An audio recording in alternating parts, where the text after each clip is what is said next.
there are some very key labs that we look at in functional medicine that help us to identify maybe underlying problems that a patient didn't know about before.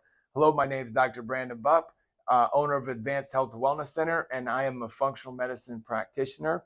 I'm here along with Leah Klein, who is also an advanced physician assistant functional medicine practitioner. And so there are key labs that functional medicine doctors look at to determine, again, how a patient is actually functioning, how their system is functioning or systems are functioning.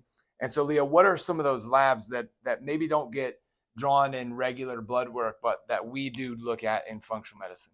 I think a big one is inflammation. We test a couple different markers for inflammation in the body, so we know if you're already starting with high levels of inflammation and you have a chronic problem complaint, then that's probably something you've been dealing with for a long time, and chronic levels of inflammation will lead to disease. So that's one of the things that we look at. And so CRP is one of those. Yeah. Thyroid, we do an 8-level thyroid test where doctors typically only do maybe 1 or 2. And then either prescribe or treat based off of those values. When it's a lot deeper than that, I mean, we can see how your body's absorbing the thyroid hormone and if you ultimately are producing enough of it. And then also if you have autoimmunity against the thyroid, which 2 antibodies test for what's called Hashimoto's. So that's important.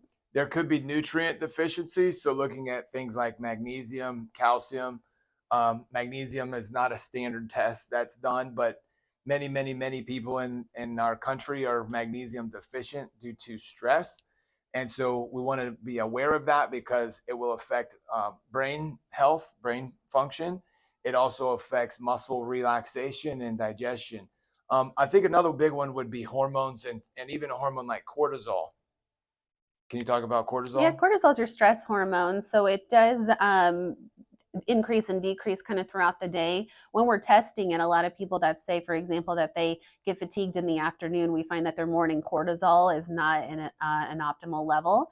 And so we can help by helping treat what the body would do to help produce more cortisol. So if those are something, those tests are interesting to you, you'd like to know where your body stands, that's something that we do in our office. We'd love to schedule a consultation with you, sit down and talk, find out how we can help. All you have to do is contact us, click the link, schedule a time to meet. We'd love to meet with you and see what we could do.